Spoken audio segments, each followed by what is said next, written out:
Welcome, everyone. This is John Thomas. I'm with Humanity's team, and it's a pleasure to be able to moderate this next panel, The New Bottom Line for Business. This should be a powerful and a provocative panel discussion.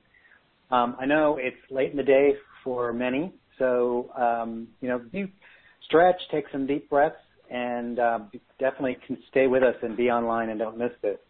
It's going to be, so it's my pleasure to moderate this discussion with Ichak Adiz, Rinaldo Brutaco, Steve Farrell, Sinead Swart, four amazing and remarkable people that do very inspiring perspectives on the topic of today's panel. So we're going to be speaking about how business will transform as we move, as humanity shifts into globally into living in oneness. We're going to explore what it means to be a conscious business, which moves business beyond an exclusive focus on profit to embrace all the dimensions of our existence on this planet. So people, planet, and presence. We call the 4 Ps, profit, people, planet, and presence. We'll talk about what that means and what it means to dare to, operate in a business in a way that is consciously an expression of divine oneness and service to all life and all of humanity. So before I get started, I would like to, and before I introduce you, to give us a little bit of bio on the background for our panelists. I want to thank and acknowledge the large audience we have joining us from around the world. We have people that have dialed in via webcast, on phone lines. Some people will be hearing this on playback. And thanks again. We have a large on-the-ground programs in Monterrey, Mexico, in church services around the world, and in other programs. So thank you for joining. And if you have questions or comments, those of you listening in, I encourage you to put those in the webcast chat window or in the web page for this site, which is on Global Oneness Day's website. So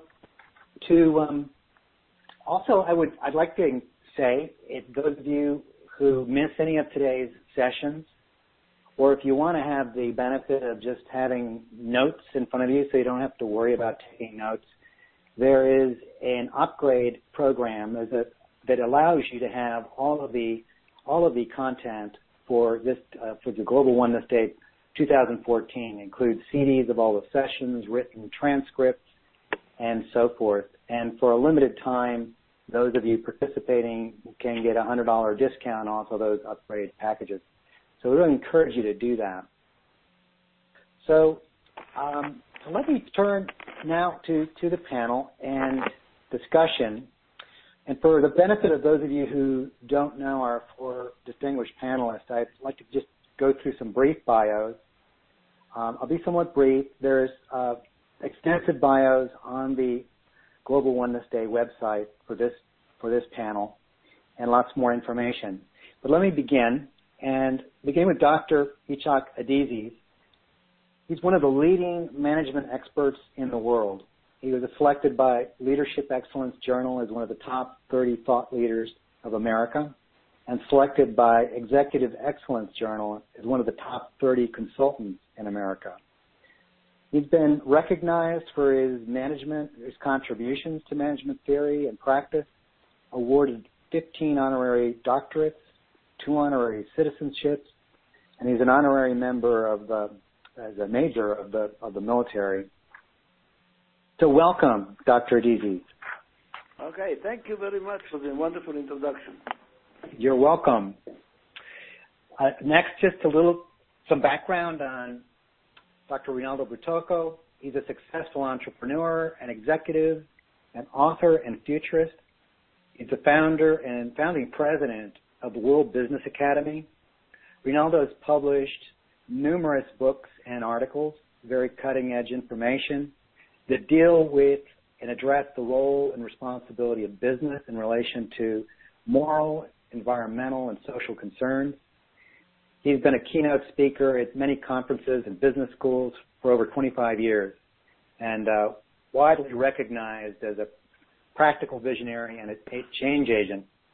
Rinaldo is president of the Chopra Foundation, chairman of the Unstoppable Foundation, and has other board positions, which you can see in his bio online. So welcome, Rinaldo.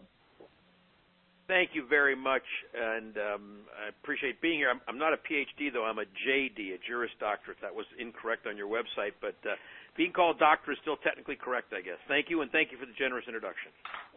Thank you. We apologize for that error, and I appreciate the correction. Next, I'll introduce, give a bio on Steve Farrell, and many of you know Steve because he's been active on the program all day today. Steve Farrell is the Worldwide Coordinating Director for Humanities Team, a global grassroots spiritual movement for awakening and embodying oneness, as we all know. The Humanities Team is one of the co-conveners for the Global Oneness Day, so actively involved, many members actively involved today. Steve is no stranger to business leadership. Before he joined Humanities Team, he was a co-founder and led 2 high-tech startups in the Silicon Valley. He walked away from that business career to create a new dream and vision based on of oneness with the divine and all that is sacred in life. And so he stepped into the role of leading Humanities Team. So, Steve, thank you for joining. Thanks for having me, John. Thanks for that introduction. You're welcome. And next, a few words about Dr. Sinead Swart. Sinead is an author, speaker, coach, consultant of narrative practices and provides services to business, communities, and institutions across the world. She enables participants in her programs to reauthor their stories of their lives as individuals, communities, and organizations. These alternative narratives open the possibility to live in a preferred future world that invites personal, institutional, and communal transformation. Sinead does a lot of fabulous work with business. It's all based around her book and her process. The book is Co-Authoring the World, the Narrative Lens and Practices for Organizations, Communities, and Individuals. And this makes this approach very accessible to many people. Sinead teaches in several universities in South Africa. She lives in South Africa with her family and is calling us there. And it's now very late. I think it's past 2 a.m. in the morning, so it's very heroic. And thank you, Sinead, for being with us at this late hour, your time. No, thank you for the privilege of joining you, and greetings from the African continent.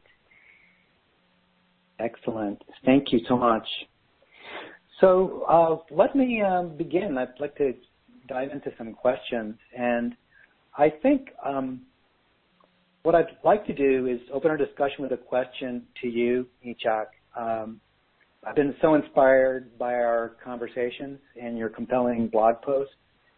And you seem to really have your finger on the pulse of what's happening in business globally and have lots of really great insights into, the practices of business and some of the consequences of business being so narrowly focused on profit.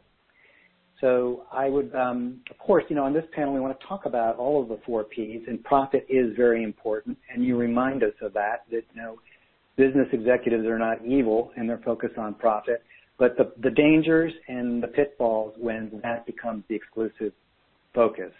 And I wonder if you could, just set the stage for us so we understand some of the challenges we're facing globally because of this focus. And if you could, share your perspectives on that. I look at profits as it is the scoring board in a tennis match.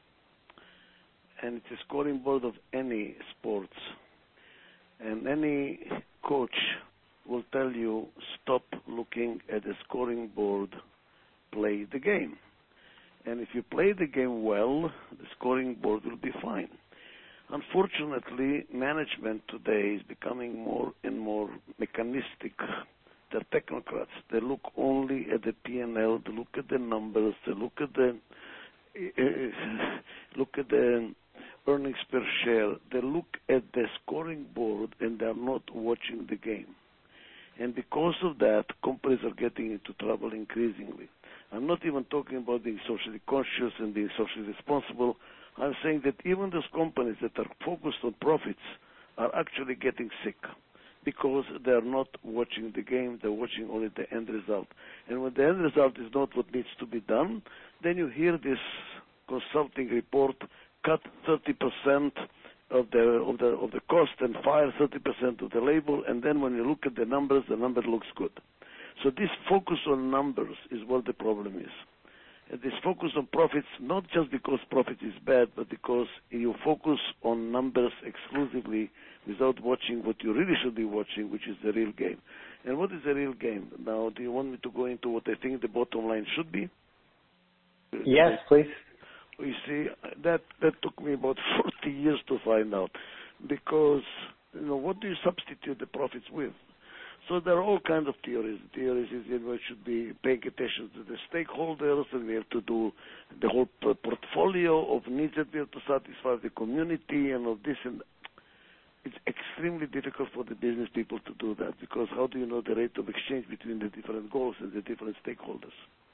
And then it occurred to me, strangely enough, that my mother was right. She actually pointed to me many years ago when I was a kid what is really important in life. So whenever I will tell her that here it is, I got this kind of a recognition, I made so much money, or I did this and that, she would cite and say, what's your health?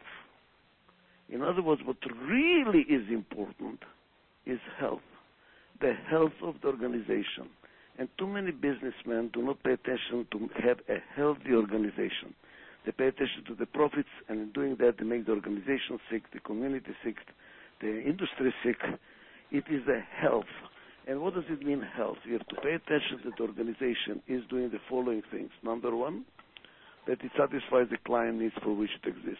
Because if you don't satisfy the client needs for which you exist, why do you exist? And then the next is to do it in the most efficient way. And then if you do that, you'll be profiting in the short run. Then you also have to be paying attention that you are getting ready today for the needs of tomorrow, so that you are proactive to satisfy future needs of the market for which you work in a way that nobody is indispensable, and it's a very well integrated, that oneness we talk about.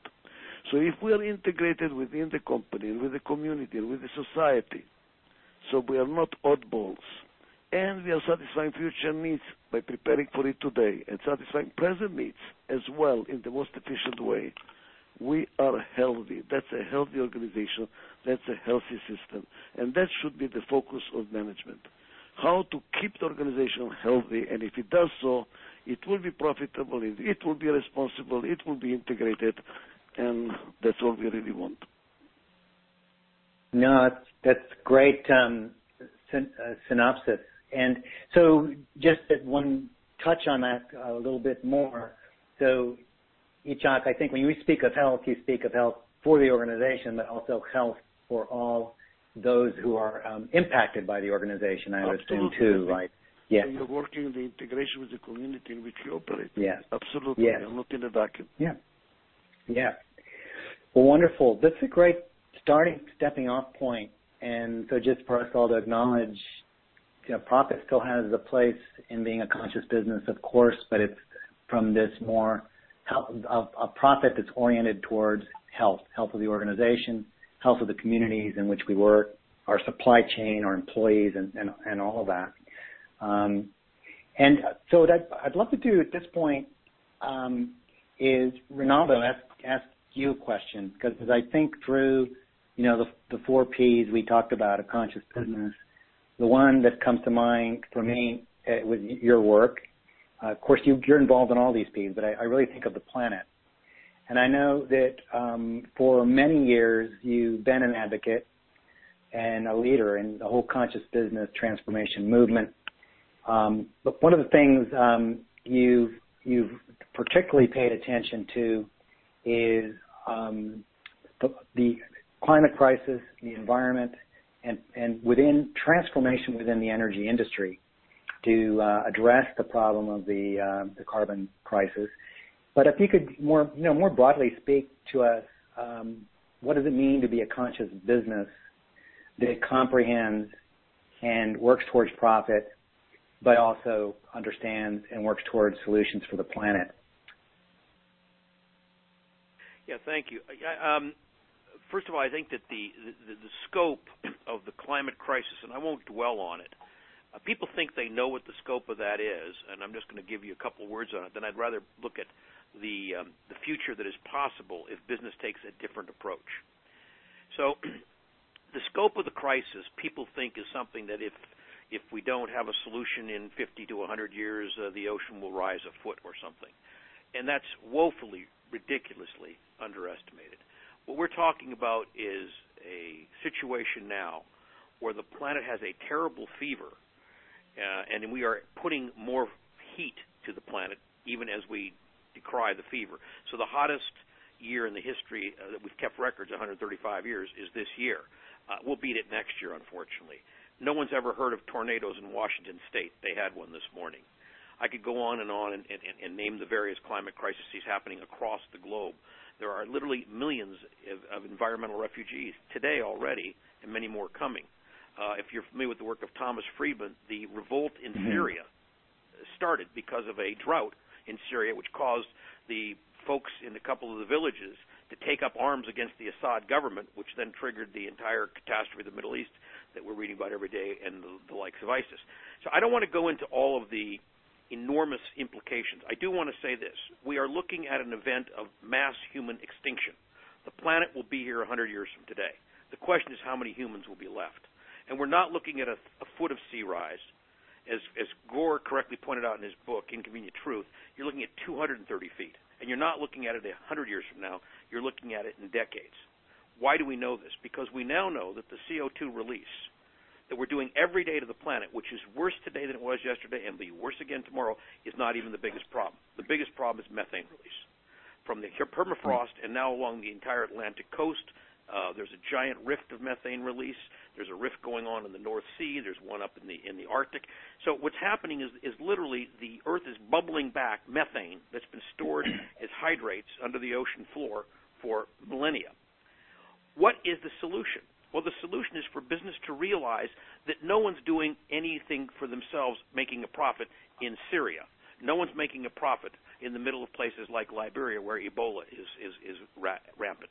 What business needs to realize is the way to make a profit is to look at the holistic system of which we are a part, learn how we can serve society, provide things that society needs, and in the process, profit from it. Profit really just being a surplus rather than a goal. I thought Yitzhak's comments were excellent. Those people who watch only the numbers as if it were the scoreboard end up missing the ball. And I think that's where business is now. So my hope and my belief is that business will see that it can make far more money, and I'll just end with this note. When each time human civilization has changed its method of using energy, so when it used running water in streams to mill flour, and then it went to burning wood, and then it went to burning coal, and then it went to burning kerosene, and it went to burning oil, and it went to burning oil, and then natural gas. Each time it changed as a human civilization, the amount of economic activity went up by many multiples over the prior period. Look, for example, just at what happened pre-industrial revolution, post-revolution, and look at it in terms of 50 years. It was a staggering amount of wealth was created. So we can create more wealth and will create more wealth if we address climate change by going to renewables immediately, by going to those sources of energy which are limitless, wind, solar, ocean thermal energy conversion, geothermal. All of these technologies are not only cheaper today than they were 10 years, and I'll put a bracket to that, it's 90% cheaper to get energy from the sun today than it was just 12 years ago. 90%. It's 75% cheaper to do it from wind. Why? Because the devices that capture that energy get cheaper as we make more of them, so the more energy we use, actually the cheaper it's getting, interestingly enough, which is the reverse of a scarcity-based fossil fuel economy. So good news is we'll get far richer and be able to supply the results and the solutions that the whole globe is crying out for because we are one, by treating it as one and knowing that the Ebola crisis in Africa is our crisis, the crisis in the Middle East is our crisis, and we can solve it. There are solutions to all of it. Business has to lead the way. Unfortunately, it has not done so yet. No, that's a great recap on the severity of the problem with climate change and the stakes involved, and a great pointer to the solutions. And I really, and I want to applaud, I've had the privilege of, not to digress too badly, but I had the privilege of joining the Alliance for Business, the Business Alliance for the Future coalition that was just recently formed with your help. And I'm so gratified to see these coalitions coming together to really seriously focus on not just climate, but all of the issues that where business can have a much bigger impact on the world. So thank you for that. Well, you're welcome. Yeah. Take one of the examples for that, which is really great. And it's fascinating how the traditional business community tends to trumpet things which aren't true, and in the belief that if they say them long enough and loud enough, people will believe them and make them true. Minimum wage. So the Business Alliance for the Future was brought together over a series of meetings that the Academy led because we wanted to give a voice to all of those in the progressive business community who were trying to be heard in the marketplace, that in fact when you raise minimum wage, you actually increase the economy. No one loses. Everybody wins. Now, the Chamber of Commerce historically has hewed the line that a few large companies like McDonald's, unfortunately, Yum Brands, who runs a number of fast food restaurants, they've been telling the people all over the country that you can't make enough money if you pay people a living wage. That's so false. Every place where minimum wage goes up, economic activity increases. You can look at Seattle, you can look at San Francisco, and so this belief that if the Business Alliance for the Future, if those of us with positive business outlooks could speak with one voice and to each other and to the broader marketplace, some of these shibboleths, these old myths, could be punctured, and we could move on with a more enlightened business community. And that's what our hope is, and I'm glad that you're part of it, and thanks for being part of it. No, it's a pleasure. And I think your last point here is maybe a good segue to the next question I wanted to ask. I wanted to ask this next question to Shanae, but you really touch on this next P, the third P in all of this, which is people. How do we take care of businesses in need to take care of people and the actual business benefits that come from that when they do, like you just decided with the minimum wage example. So Shanae, it's wonderful to have you on the panel today, and I'm really glad you could come and share your experience with this narrative approach to business transformation that you've been doing. I've been very inspired and fascinated by your work and your book, Reauthoring of the World. And, in our conversations, I really have been impressed by the businesses you've worked with who have turned the corner and done transformations in their approach to people. And one of the examples that I like that you've cited is the change in thinking of the employees as a workforce to seeing them as a working, thriving community and all that involves. It's not just a change in words, but it's a paradigm shift and other paradigm shifts that your work has brought about in business. So I was wondering if you could share that. And I think it's also, not to pile too many things onto this question, but I think it's beautiful that some of the South African companies that are leading this change, that this is happening in South Africa, the home of Ubuntu, and that Ubuntu, a theme we've touched on in this conference, is very much embodies this essence of community and is very relevant to business. So kind of rolled a couple questions together there, but let me turn it over to you, Shanae. Anything you could share on this topic? Thank you so much. I think I want to start just with one of the HR executives that went to one of the smaller branches here in South Africa to visit the team. And when he arrived, one of the employees said, "Oh, the humans are visiting the resources." And for me, that is a depiction of what we have come to know as business, where human beings are dehumanized in a way that they are just a product of turning profit for organizations. And the way, I think, for me, the important thing is we understand that how we have come to treat human beings in organizations didn't fall from the sky.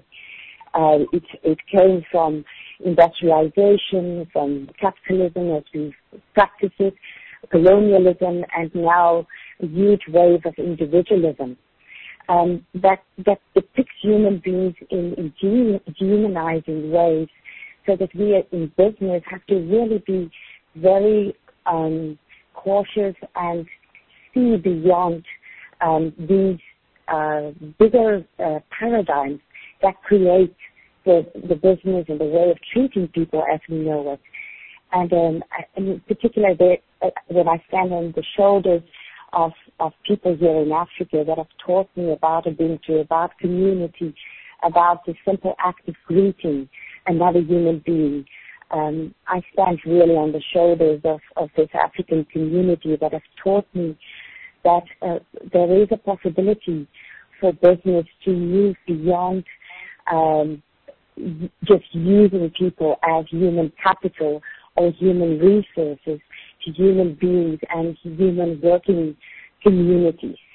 And for us, this happens really in the seeing of one another. One of our 11 languages is the greeting is Sawubona, which means I see you. And in this shift, we see one another as human beings. We see one another again, and we look in one another's eyes again, which then enables a new kind of being with one another, a human being that is built on connection, that is built on unothering the other. And for me, I've seen human work teams shift in so many ways when they understand that they are in this bigger ocean, this bigger paradigm that has a certain idea about who they are as resources or capital. But when that shifts not only in language, as you said, John, but really in practices, really in a shift of how we are as human beings and how we are as communities, that allows us to really shift. And for me, we in the business world have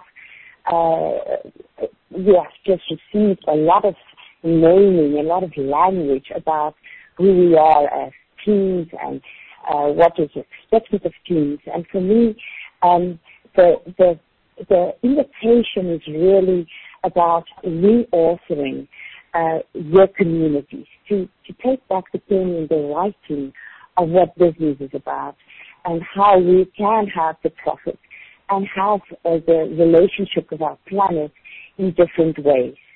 And for me, part of that is when people spend most of their lives in organizations, in work, in what we have constructed work to be, if the workplace can provide community, we have a different kind of understanding of what work is. We have a different output, I feel.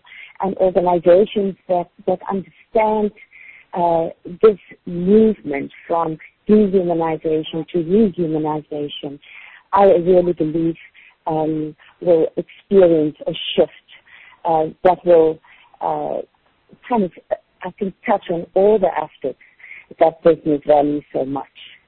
And for me, when we really see human beings as knowledgeable experts, bringing gifts, bringing passions, bringing intentions, bringing commitments to the workplace, we have a different kind of workforce that would be enabling for the common good. So really, as the previous person spoke about, the relationship with our planet, where it is just not about the profit, but where we understand that as we work and as we work together in community, we are in relationship with the earth, and that has an impact on our lives.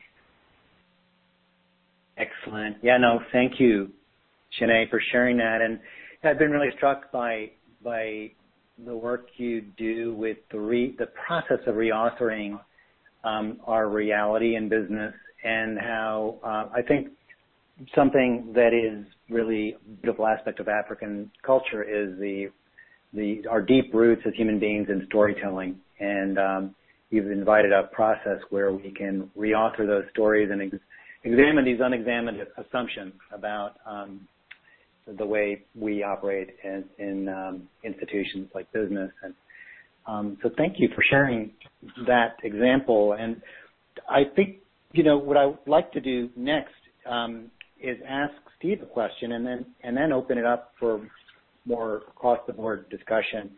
But Steve, we've kind of touched base at this point on 3 of the 4 Ps: profit, planet, and people.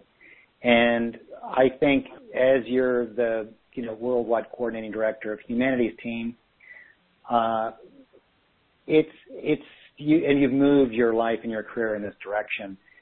I would like to ask you if you could talk to what it means in business to implement and operate a business that takes in this 4th P, because I think this is one of the challenges. It's always the hardest thing to talk about, the presence of the divine in business, and what does that look like. So what does it mean for us to operate a business in which we invite in a conscious recognition of oneness, and we operate our business with an eye to serve oneness and to serve the evolution of humanity? How do we move that direction? What does that look like? Thank you, John. Well, first I just want to say that I'm honored to be on this panel with Dr. Aitaka Dizes, Ronaldo Rudico, and Sinead Swart, who are all making great contributions to conscious business. Let me talk about this 4th P, presence, and as I start, let me just share my thoughts about presence in a general way, because it sets up my thoughts about presence in business. For me, presence reveals the ubiquity of the divine. It means the divine is omnipresent. Presence announces that all of life is the divine physicalized. It reveals that each person and all of life contain the DNA, the blood, the animating force of the divine. I believe if we don't grasp this well while we're embodied here on the earth, we'll surely grasp it in the afterlife, as so many who have had near-death experiences report. So there's no earning, there's no trying, there's no working toward. Life is already there, divine. This says that each person and all of life is a whole, full, and complete expression of the divine. But we may act as something less than this if we choose. So, of course, our invitation is to choose well. I think Global Oneness Day and other programs focusing on oneness are important because many have no concept for oneness. They say, only 3 to 5% in the world today has a concept for oneness and endeavors to live in oneness. So it's, of course, hard to choose well when there's no real choice. Separation is the only thing we know. Presence says that we're each expressions of the divine, faces of the divine, and our invitation is to live in the fullness of this, expressing love, what the divine is. Of course, leaders from many different fields tell us there is only love or fear. Presence invites us to embrace love, to be an expression of this. This is a simple process when we take the time to commune with the divine within. And, of course, none of us will be perfect. Our objective isn't perfection. Our objective is only to do our best. So, in business, presence turns everything around. An American dream or world dream based on gathering, hoarding, optimizing at the expense of other life no longer makes any sense. This is incongruent with our basic nature. In a body, only tumor or cancer cells do this. Healthy cells nurture the whole body. So when Ken Wilber says we are all whole on something that is a discrete whole, but also part of a larger discrete whole, like a cell in a human body, I believe he's talking about this precisely. So for me, presence points business in this whole new direction. No longer is it simply about creating solutions for unfulfilled needs so revenue and profit can be maximized. For example, as an entrepreneur, we would probably now forego the opportunity to start a business focusing on genetically modified organisms, GMOs, if benefits such as weed and pest control were accompanied by damaging side effects from consuming GMOs, including inflammation, chronic and acute health problems, and heart disease, and circulatory problems. So I believe as we awaken, businesses will be enormously impacted. And let me just share about one aspect, and of course there are numerous aspects. I believe entrepreneurs of tomorrow will go through a two-step process before creating a new business rather than a one-step process. They'll continue to focus on unfulfilled needs, but then they'll ask if the fulfilled need, the solution they envision, nurtures humanity and life. Businesses will only be created when they pass both tests. They fill a need and they nurture humanity and life. There are many businesses that take this approach now: organic farms, alternative energy, sustainable construction, electric automobiles, small businesses that create holistic, nurturing products and services are only a few examples. There are many. Profit is still important, but it's a byproduct of a successful business, not the primary focus. So this fourth P, presence, will cause us to serve life first and nurture life, to revere life. And it imbues these other P's, people and planet, with a divine attribute. So these other P's take on even more meaning. I believe when we create we'll create a whole new business landscape, and every other sphere of life is going to be enormously impacted as well. This is the focus of a program that Humanities Team, Barbara Marx Hubbard's Foundation for Conscious Evolution, and the Association for Global New Thought have come together on, called Oneness in the 12 Spheres of Life, where each month a leader is brought in to talk about how this new world that's manifesting in oneness will look, and how and these tangible models in each of the spheres of life. So, John, let me come back to you, though. I know, of course, you have your own journey in conscious business. You worked at Intel. Now you lead the Humanities Team Conscious Business Program. And so if I may, let me throw a question back at you. Do you have a perspective that you'd add here? Yes, absolutely. Well, thank you for that. I'd love to add my 2 cents here. And, I'm very excited about conscious business. And I think maybe rather than go into a lot of the specifics of things I did at Intel and I'm now doing at Humanities Team, what I'm feeling drawn to share is, my experience of moving into what I would call being a spiritual activist in business, because I feel like all of us on this panel, in our own ways, have done that. And I find what is really inviting is to share what does that feel like when we move that way. Because for myself, and I suspect like many people that are probably listening in on this call, that, I've done deep spiritual work and was graced to come to an experience of oneness in my life that was very life-transforming. It changed my whole life. And for a number of years, I benefited from that. I was working at the time in a high-stress, high-tech company at Intel, and that was a huge blessing to me. It enabled me to stay in a place of clarity and detachment and navigate that environment really well. And I'm sure that benefited everyone around me. But at some level, and I think maybe this is a spiritual maturation process that many of us feel and happens, is at some point along the way, it's as if the divine kicked me in the butt and really broke open my heart.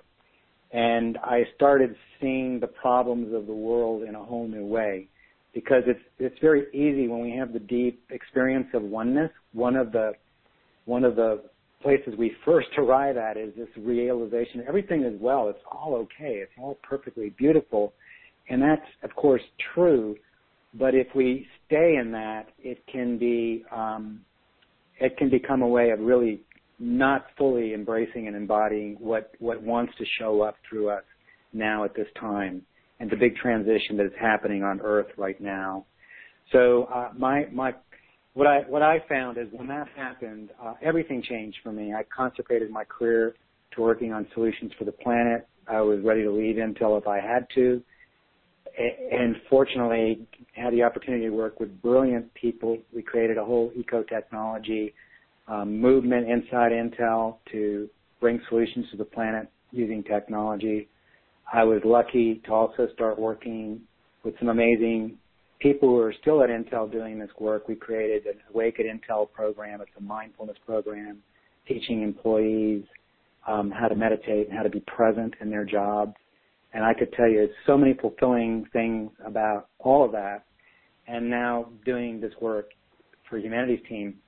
But the biggest thing I wanted to share is particularly for people who might be listening to this and are working in corporate environments, in jobs, in whatever your roles, leadership roles or what have you, this idea of becoming a spiritual activist in business can sound daunting, maybe intimidating, but it is so called for. It is so what I think the divine is asking this community of conscious people in business, those of us who have had the incredible grace and privilege to come into this experience of oneness.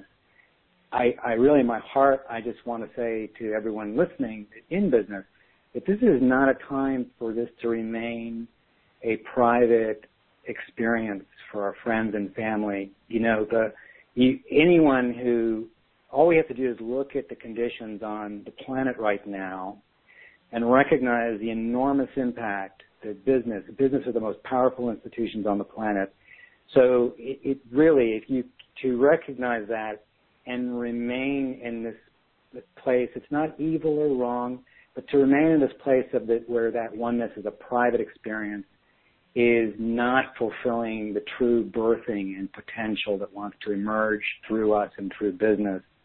And so I'm a little evangelizing a little bit here, but it is for me, this is the time. Now is the time, knowing everything we know, and to not step up to that is too small a place to hold this oneness that we're experiencing in ourselves. It's time to let love move us in all kinds of creative ways, show up in our actions, our speech, our presence.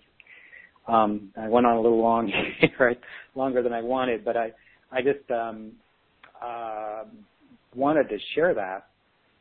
And really, I think at this point I was interested to invite all of you to share kind of more of what's the experience been for you personally as you've moved in this direction, but also open it up and give you each an opportunity to comment on what you've heard from each other. See if any of you want to ask each other questions based on what we've heard so far. Yes, I'm very impressed with everything what everybody said. And I think the problem in my mind is not whether we need to change and why we need to change. I think we are very clear on that. I think everybody is clear on that. The problem is on how do we change? How do we change this world? And I believe, here is how I believe. I look at organizations or systems as if they are a powerboat.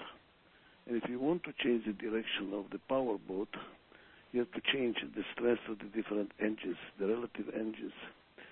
So if the right engine is very strong, we can sit on the deck and cry our heart out that we need to move to the right, but the boat is still going to go to the left because the right engine is very strong. What I mean by that is that the business community is extremely strong. It has been existing and developing for hundreds of years. It has business schools. It has capital markets. It has theories of how to measure success. It has programs to train its leaders, their strategic alliances. The business institution is extremely strong.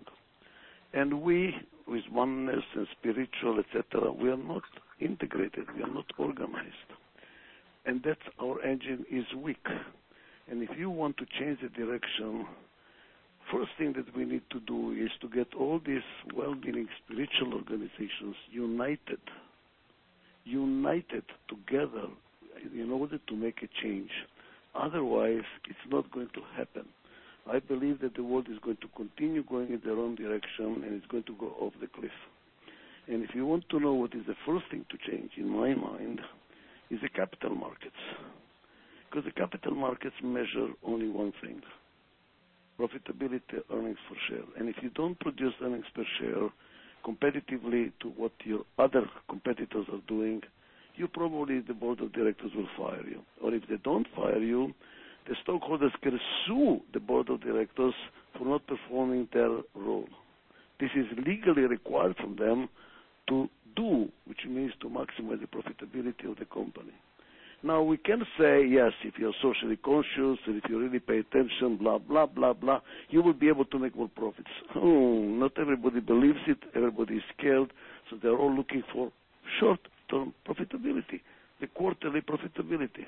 Unless we change the capital markets, as a matter of fact, I will even say, as extremely say, close the stock market, I don't think that we are not going to make a change.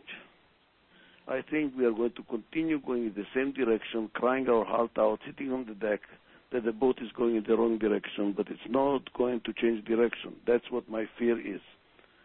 My fear is it's not going to change direction. The socially conscious, the spiritually oriented people are not organized, they're not united, and they're not exercising the power that the business community has in all its mighty integration. So that's what I think. And I would like one more thing to say, which is very important to me, is that oneness should not be confused with sameness. I'm so scared of oneness if it is interpreted as sameness, because then we are going to go into another problem, which is negating the very important thing that keeps society going, which is diversity. Yeah, John, I want to agree with particularly the last point. Oneness is not sameness. It's, in fact, the beauty of oneness is that because we are all so different and yet we're all one, we're able to see a level of complexity and beauty that's like a symphony, which you cannot have a symphonic sound if you have only one instrument. So we can appreciate that, and I think it's right. I think the likelihood that the business community will run off the cliff, as he said a moment ago, is also very high. We're clearly going full speed ahead over the cliff. I also think that but we can change it. We can, and I think that the fourth P shows us how that can happen. So there are executives in the world today, like Paul Pullman, the CEO of Unilever, who I think has been very affected by the fourth P, even though he doesn't talk about it, and who's leading a global company of enormous size and doing amazing things with it and achieving the earnings per quarter. The challenge he has, like the other executives, like all of us have. And Rinaldo, just to add there, the beauty is he's in a coalition of companies that all want to do the same. So he's kind of a tip of an iceberg. But go ahead, yeah. Yeah, no, he is, and I got to tell you, we formed a thing called Just Capital about a year ago with Paul Tudor Jones and Ray Chambers and Arianna Huffington and Deepak Chopra, myself. A lot of really good people are involved, and what we've done is we've been delighted to find how many people are like Paul. You might just not know him. Now, I also agree with you, Yitzhak, that there is a huge need to dramatically reform capital markets. They're fundamentally broken, and I think that Christian Lagarde has spoken brilliantly this at the IMF. The only place where I would disagree is this. I was fortunate enough to help take a company public 26 and a half years ago called Men's Warehouse, and I serve to this day as a director both on the audit committee and the governance committee. And we made the decision when we went public that we were going to be a value-centric organization. That was going to be more important to us than quarterly profitability. In the process of doing that and trusting that would work, we are the only retail company I know that has never lost money 1 year we've been public, ever. We're highly successful. We're now when we took it public, we were 60-some million. Today we're 3.7 billion, or 3.5 billion. So we've grown dramatically using value-centric approaches. Did we have to chase quarterly earnings? You bet we did. But we learned how to chase it and incorporate other values at the same time. So I agree with the criticism, but I think that there are ways individuals who are affected by that fourth P in the business community can therefore make great headway and hopefully be more of a trim tab than an engine that's being overdriven by an engine on the other side. Yes, I agree. So, Steve, Shanae, other perspectives. And by the way, we're about 10 minutes from the close of the call, so I just mind watching the time, and but would welcome more discussion on this. Well, I would love to respond. Go ahead, Shanae, and I'll go after you. Please. Okay. For me, the reauthoring is already happening. I want to agree that there are businesses doing things differently. And when we talk about the business community, we're really talking about human beings. And for me, the big challenge for the shift is really how are we going to take ownership, everyone in organizations, of what we are creating and what we are participating in as communities of working people. For me, that's the challenge. If we say this is just the way things are, it will remain in that way. But I've seen a movement of alternative stories, of alternative ways of being, and I do agree that they don't necessarily come together and share the stories that they are busy with. They're not in the mainstream. They don't get the platforms necessarily. But and that is something we can think about. But I think the bigger thing for me is our own participation. Sorry, Shanae, sorry to interrupt, but I don't know about others on the call, but your last sentence broke up. Could you maybe repeat the last sentence? Sorry, that you didn't get the last sentence? Yes, you were breaking up. I don't know if others had that problem on the line, but if you could restate your last point. Mm-hmm. So, can you hear me now? Hi. Yes. No, I was just saying if you didn't mind just repeating or restating your last point because the line got very garbled. So the last point for me is the ownership for me of everybody on this planet taking ownership for our relationship with business, our relationship with the planet, our relationship with what we are creating. I think if we just stand back and say this is just the way things are, it will remain that way. But there are enough alternative stories, enough movement on this planet for us to come together and share those alternatives and move forward from those. Excellent. Thank you. Good. And Steve, I think you. Sure. You had. Thanks, John. Sure. Let me, as we were talking just as a panel before we came out here into the listening audience, we were talking about a program called Birth 2012 that Ronaldo was involved with. Barbara Marx Hubbard was kind of one of the key leaders of that program. There were many. Actually, Ronaldo also was one of the leaders. There were a number of them. We were talking about how, in some ways, it's similar to the mission of Global Oneness Day, this day that we're celebrating here today. I think that this is a time of incredibly profound change, which is what Birth 2012. Was its story. That there's this old world that's being hospiced in this new world that's emerging.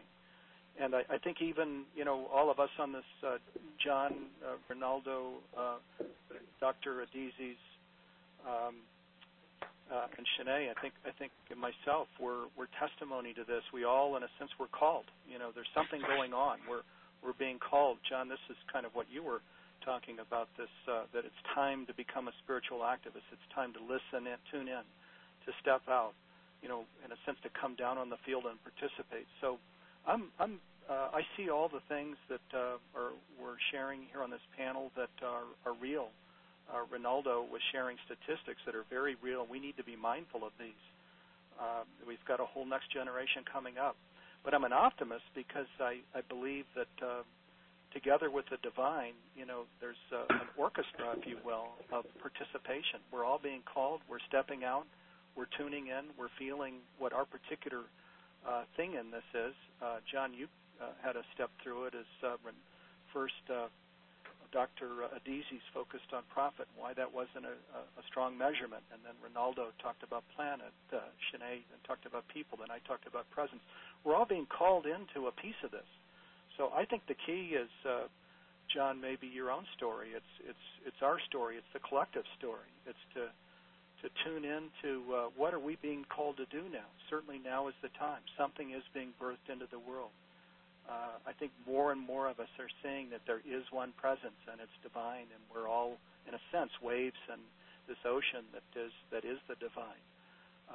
In my case, my calling was to this whole paradigm of the divine in life, and I felt that if kids could grow up understanding this, that if we could have the courage to just share what many of us believe to be so, that there's one presence and it's divine, which means that all kids are faces of the divine. If we could have the courage to share that, I looked at what these kids would look like growing up, what their sense of empowerment would be, where they could see that they were immortal, where they could tap into all of this potential of the divine. So I think this is the key. Let's all, to the listeners on the line and to all of the earth, let's tune in to what we're being called to do, and then let's have the courage to step out. We're all going to step out in slightly different ways. Yeah, thank you, Steve. I just would add to that, seeing, with the role as the conscious business lead at Humanity's Team, I've been exposed to what coalitions and different people and corporations are doing, and it's amazing to me the adaptability of this awareness of oneness, how it can actually move inside of a corporate culture, a business culture, and adapt into in very intelligent ways when we embody this knowledge. And it's really when we're consecrated and we have the clear commitment, all our chips are on the table, this is how we're going to move, the how starts to just show up. It's I see this universally, everyone's saying the same experience. The what to do next starts to become something that's right in our face. It's hard to miss. It's really, I think, the turning point is the willingness and the consecration that this is not going to be business as usual for our spirituality, and we consecrate our careers to the greater good of the whole planet. And then it's amazing what shows up. I know we're right at the top of the hour almost. We're going to have to wrap up here in just a few minutes, and I wanted to quickly thank all of you and ask the four panelists if there's you have a lot of information on the Global Oneness Day website. If there's an email or someplace where people can contact you that you wanted to share now in closing, I would invite you to do that. Okay, my email is Ishak, ICHAK, @Adizes, A, D like in David, I, Z like in Zebra, ES, Adizes.com. Excellent. Thank you, Ishak. The best way to reach me, Ronaldo, is through worldbusiness.org. And please, we have a free radio show we've been doing for 3 years now, almost 4 years. It's an MP3 file. You can pick it up at your convenience. We cover these issues, and we hope that people will listen to it and share it with their friends. Again, worldbusiness.org. Excellent. Thank you. Shanae, I think your site's on. Yes, people are so welcome. Yes. Yes, people are so welcome to contact me on Shanae@transformations.co.za. I'd love to interact with people if they have questions or curiosities that they would like to share. Thank you, Shanae. And Steve, I think probably most of the people on this call have the Humanities Team link, unless there's another one you wanted to share. No, Humanities Team is where you can find me. And let me just say again, I so appreciate, honored to be here with this panel, Dr. Ikakadizis, Ronaldo Brudico, and Shanae Swartz. So, real honor to be here with you all. And John, thanks for the work you did pulling this whole thing together. Thank you all. It was truly a privilege. And to close, I think if we could now thank you all, we'll just end with enjoying a moment of silence, a 10-second of silence or a oneness moment as we go quiet and transition to the next panel.